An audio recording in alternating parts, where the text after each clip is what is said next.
In a seminal, unprecedented moment in South African politics, General Mani addressed the nation in a speech today that left citizens in shock and reportedly moved the president, Sir Ramaphosa, to tears.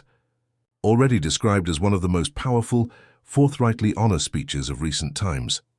The address was given to an audience of senior officials, civil servants and military veterans.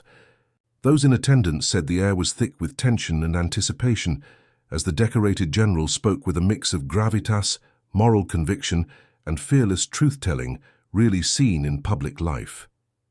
From the outset, General Mani sounded a note of solemn reflection.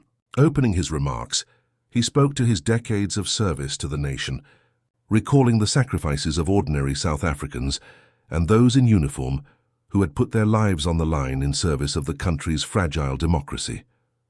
"I have given my life to this nation," he said, his voice even but tired. "I have fought for justice, for order, for truth. And today I speak not as a soldier, but as a citizen who can no longer remain silent." His words carried the weight of both experience and heartbreak. And as he spoke, the room reportedly fell silent, each sentence landing like a heavy stone on the conscience of those in power. It did not take long for the reflective tone of the speech to turn confrontational. The general began to speak to the current state of politics, setting his sights on what he termed an alarming decline in ethical leadership and accountability. According to observers, this was where President Ramaphosa's body language showed he was ill at ease. General Mani did not hold back as he condemned corruption, political secrecy, and the moral decay of government institutions. He criticized leaders who had forgotten the people who placed them in power, warning that decisions made behind closed doors were endangering the very foundation of the nation. The general made pointed references to recent high-profile investigations and scandals that have rocked South Africa in recent months, hinting at malfeasance among political elites without naming anybody directly. According to several people present, one of the most powerful moments of the speech came when declared, "We cannot continue to feign normally while our people suffer. The decisions made in rooms away from the eyes of the public have repercussions that touch every life in this country. Those entrusted with power must answer to the people. No exceptions, no excuses." It was at this point, according to witnesses, that President Ramaphosa visibly became overcome with emotion, seated as he was in the front row. Many people close to the event described how the president's hands shook as he wiped the tears away. A profoundly human reaction seldom seen in public. Analysts say the tears that flowed from Ramaphosa were a mirror of not only personal emotion, but also the deep level of moral and political reckoning that Monty's words had provoked. The sight of a head of state being visibly so shaken underlined emphatically the gravity of the message being delivered.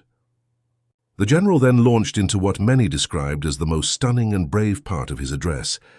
He called into question the integrity of key decision-makers and hinted at cover-ups that until now had gone unchallenged. "When truth is silenced and accountability ignored," he said, "the nation suffers. It is our sacred duty to speak, even when it is dangerous, even when it shakes the pillars of power." His tone was measured but fierce, and the audience sat frozen, aware that these were words that could reshape the political landscape.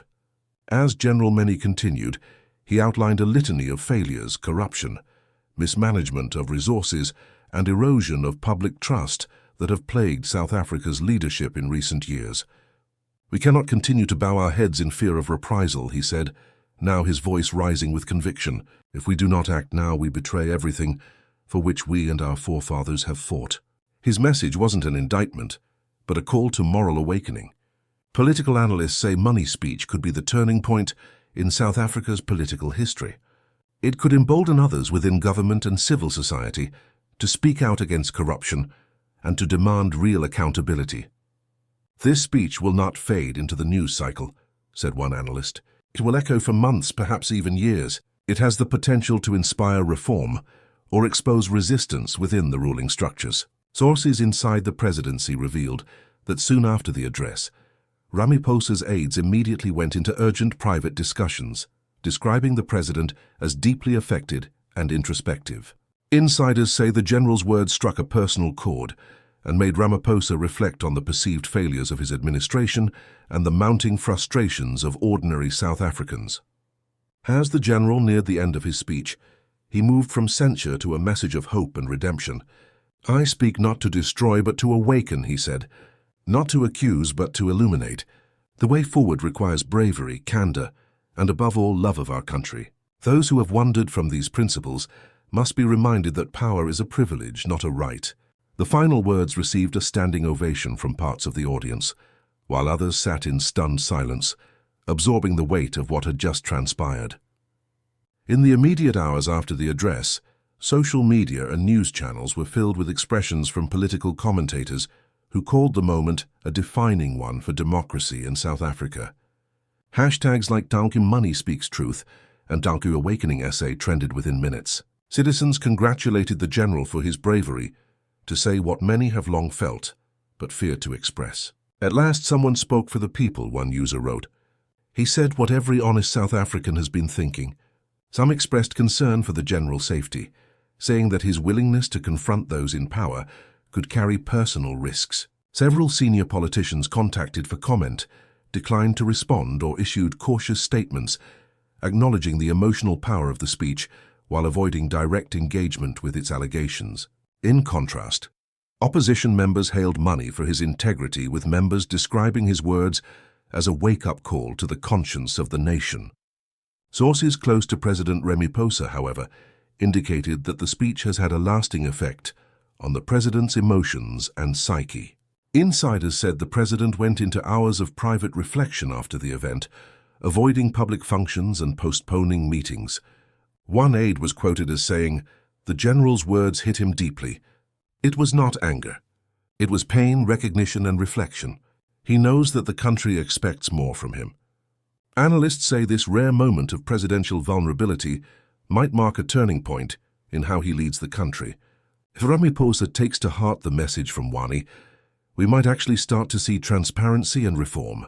But if he lets it blow over, the people will not forget this day. The broader political implications of the speech remain uncertain. But the symbolism of the moment, a revered general confronting power with truth and a president, moved to tears before the nation, has already become a defining image in South Africa's political consciousness, signaling for many the start of a new conversation about integrity, accountability, and the moral compass of leadership. As the nation digests the general's words, discussions in the parliament houses and social media continue unabated. People want explanations, but more so they are asking for change. Because of this, several civil society organizations have already started circulating petitions calling for parliamentary hearings in response to what was raised in the speech. For now, General Mann's message reverberates loud as a warning and a beacon of hope. It is a reminder that truth, no matter how painful, is the essence of renewal. His boldness has reset the bar on what truthfulness from those in power should be, and rebooted the national conversation on what it really means to serve.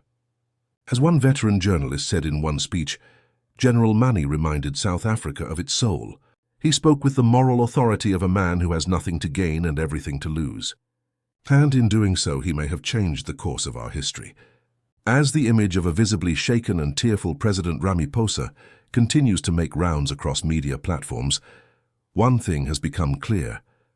The truth, when spoken with courage, can humble even the highest in office. General Mann's words will reverberate within the corridors of power for many years to come.